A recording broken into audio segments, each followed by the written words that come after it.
What is good, everyone? What is good? Welcome back to another video.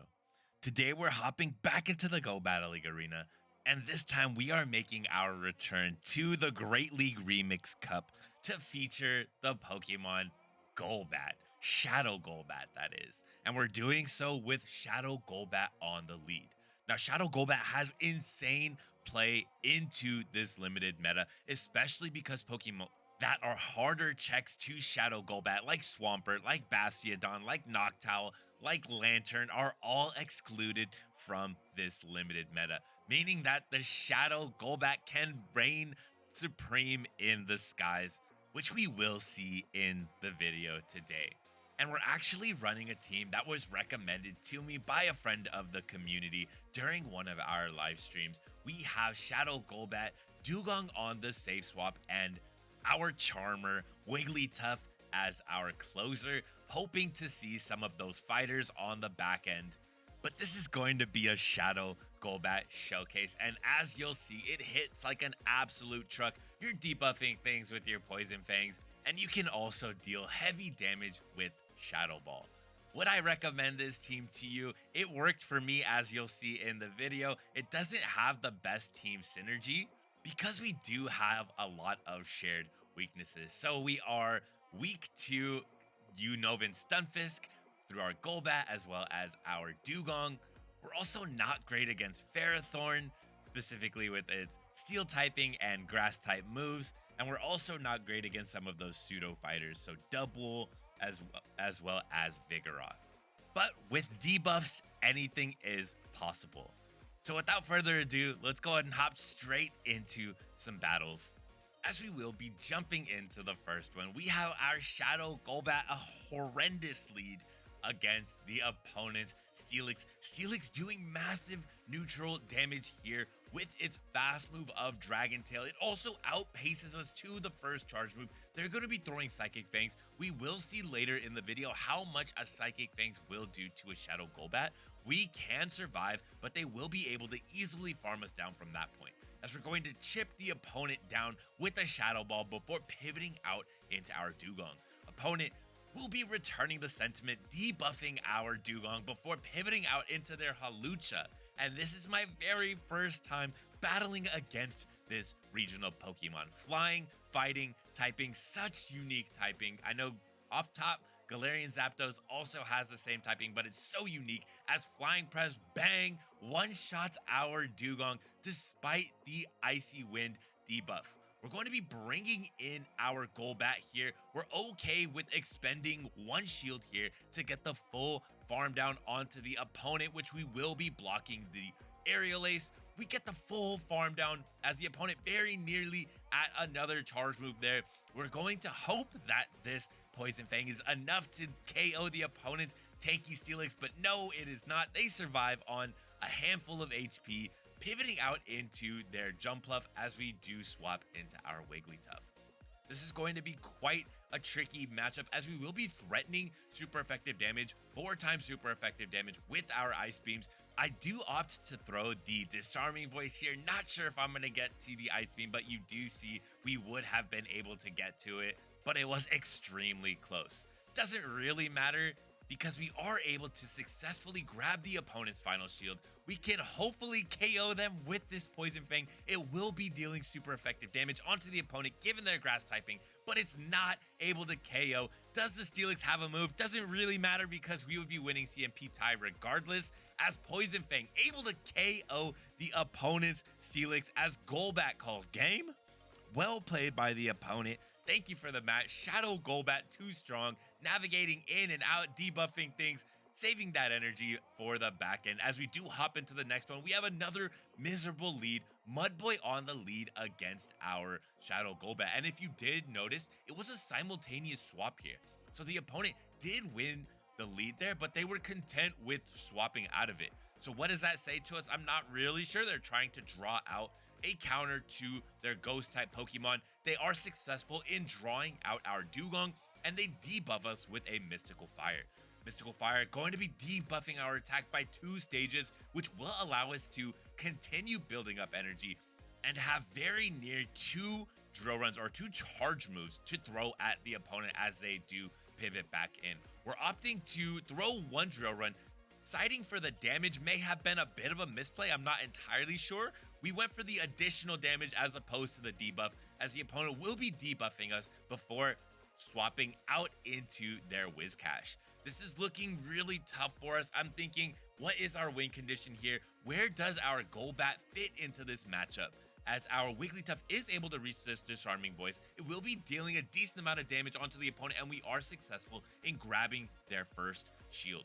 We still have 2 shields to our name, and the opponent, not wanting to take any more charm damage onto their Whiscash, opts to throw the Mud Bomb as opposed to the aggressive Mudshot farm down. We're bringing back in our Dugong. We want to force the opponent to expend their energy. We're also going for a debuff here, as this next Icy Wind will put the opponent in critical health range. Will they respect the damage? No, they do not, as they will be clearing their debuff by swapping into their Dugong.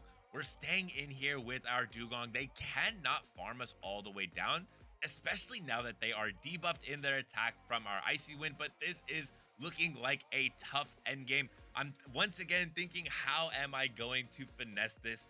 They do KO our Dugong with a single drill run, and now the opponent is at the charge move here, and it will definitely be the debuffing Icy Wind. We're forced to shield it because it will be dealing super effective damage. We're going for the bait with the Poison Fang, but at this point, this is all just details. I don't really have any play here. Unfortunately, Shadow Golbat did not have enough play into this team. I also didn't navigate extremely well, as the opponent, with a nice combo play, wombo comboing me, throwing the Icy Wind, throwing the Mud Bomb, able to KO my Shadow Golbat as the opponent calls game.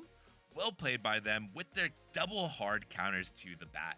As we hop into the next game, we have yet another tough lead for us, with the opponent having Dunsparce on the lead against our Golbat. We're going to be firing off this first Poison Fang, debuffing the opponent. We're going to try and catch a charge move here, but we're not able to do so. I was trying to catch, but now I'm thinking nothing on our team really wants to be aligned to this Dunsparce. I definitely don't want to swap directly into my hardest check, which would be the Wigglytuff. But from here, I'm thinking maybe I can either grab a shield or KO this opponent's Dunsparce with a second Poison Fang, and we are able to KO the opponent. Now we are full shields down. Opponent does have 2 shields. This is a massive hill to overcome, and it's even more difficult as they do bring in their Shadow Charizard. Shadow Zard going to be wing attacking us all the way down. They are forced to dump 2 shields into their Shadow Charizard, and they make a critical mistake, throwing energy into our Shadow Golbat. This has given us a win con. As I pivot into my Dugong, I should immediately be swapping out here into Wigglytuff, but like this, I'm going to take the charge move onto Dugong. I'm trying to swap and the game is not allowing me. This is just so stressful, as the opponent has now built up to another Meteor Mash, which will deal super effective damage onto our Fairy type Pokemon. But no, opponent makes a significant misplay here. They throw the Moonblast and now are forced to throw a second charge move. This time they will fire off the Meteor Mash, which will be KOing our Wigglytuff, but we are able to get the Ice Shard down. Opponent, having thrown the Dragon Claw into our Shadow Golbat, does not have the charge move ready. We go for the Ice Shard down after the Icy Wind and are able to KO the Shadow Charizard as we call game. Well played by the opponent. Thank you for the match. They gave us some win conditions there, and we gladly took them. As we hop into the next battle, we have Crest on the lead against our Shadow Golbat. Now, this is a bit of a tricky matchup, as we should be able to easily win this matchup. We grab the opponent's shield, threatening the Shadow Ball, but we need to be cognizant of a potential Future Sight. Will they be running Future Sight? No, they are not. They show their moveset. It's very likely going to be Moonblast and Grass Knot, as in Great League, I don't think I've ever seen a double nuke Cresselia. As opponent will be swapping into their Lickitung to try and catch the potential Shadow Ball. We recognize the potential catch possibility, and we continued over farming, debuff the opponent's Lickitung, and we're going to pivot into our Wigglytuff. And from here, Wigglytuff can eat all of this damage, couple body slams from the opponent's Licky, but we're going for, or rather, a body slam and a power whip from the opponent's Lickitung, but we go for the full charm down. We have the disarming voice ready for the opponent's Cresselia, but no, we over tap. They are able to KO us. That's okay, as they are now energy dry on their Cresselia, and they pivot into their last Pokemon. I see the ground typing, and I throw their Shadow Ball. This is a horrible mistake. Diggersby, part normal, part ground. I throw the Shadow Ball. That is double resisted, and I am stressed out of my mind here. I'm molding. How could I make such a horrible misplay as the opponent fires off the Earthquake? They throw before I'm able to debuff them because I'm still thinking about my previous misplays. Please, if you want to learn how to run this team, watch this video and learn how to not do it, as they will be reaching another Earthquake, forcing us to expend our final shield, and we can easily overfarm a bit, allowing us to outpace the opponent after we KO this Diggersby. We can now outpace this Cresselia to the next charge move. We reach the Icy Wind, and this is pretty much a GG for us, as the Cresselia having Moonblast as opposed to Future Sight will not be able to KO our Golbat, as we do flex a little bit the BM catch on the opponent's Grass Knot. That does nearly nothing to our Shadow Golbat, as the opponent chooses to not delay the inevitable. Shadow Golbat calls game with that catch. Well played by them. Thank you for the match. I played that horribly, but hopping into the next battle, we have a similar or the same lead with Cresselia on the lead against our Shadow Golbat. This opponent going to play it a little bit differently by pivoting immediately into their Lickitung. We're going to debuff the opponent. We're trying to swap out, and once again, we are experiencing some lag. The game not allowing us to swap into our Wigglytuff. Is that going to be significant, as the Lickitung is able to fire off one, now two charge moves, the back-to-back body slams into our Wigglytuff? Will they be able to get to a third here as we go for the charm down? And they are able to get to a third. That's not terrible for us, as we are still going to be able to KO the opponent with our charm down and have a disarming voice loaded up to fire off into the opponent's Cresselia on the back end. Now, this might be a little bit tricky. Cresselia gets the full Psycho Cut down onto our Wigglytuff, and once again, we are confronted by the decision to make. Are they running Future Sight? We respected a potential Future Sight last match. We're going to respect it this time as well, and once again, they are just running Moonblast, so that is knowledge gained at the price of one shield, as the opponent pivots into their next Pokemon, and it is actually the exact same team. This is not a repeat battle. This is just the same team being run. I'm not sure if someone showcased this team or what the deal is, but we have Diggersby once again aligned against our Dugong. We're making another mistake here, though. We overfarm a massive amount. Will this be critical for us, as we are forced to let our Dugong go down? We're going to bring in our Golbat here, as all of that Dugong energy does go to waste, unfortunately.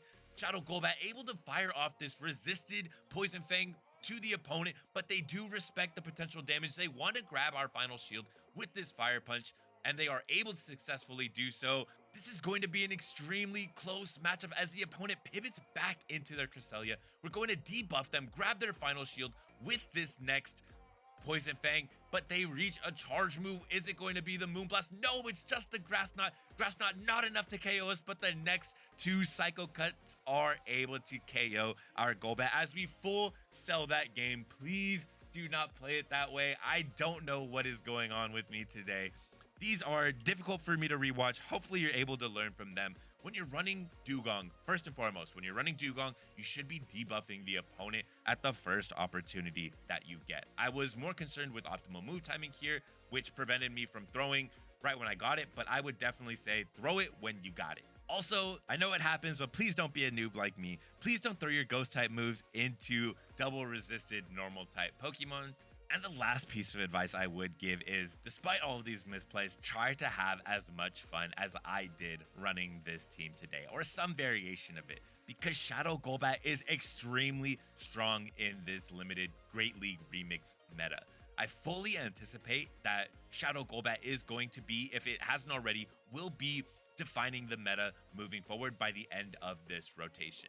It just has so much counterplay into so many Pokemon. You saw a counterplay against one of the most meta Pokemon in Cresselia, has counterplay against other meta Pokemon like Fighters, Scrafty, Machamp, as well as ghosts like Jellicent. It's just a fantastic Pokemon overall, especially when the battler driving the car knows how to operate it optimally, which I did not do today and was still able to achieve quite a few wins as we demonstrated in the video today. But that's going to be all from me. Thank you so much for stopping by. Remember to enjoy the small things. Peace.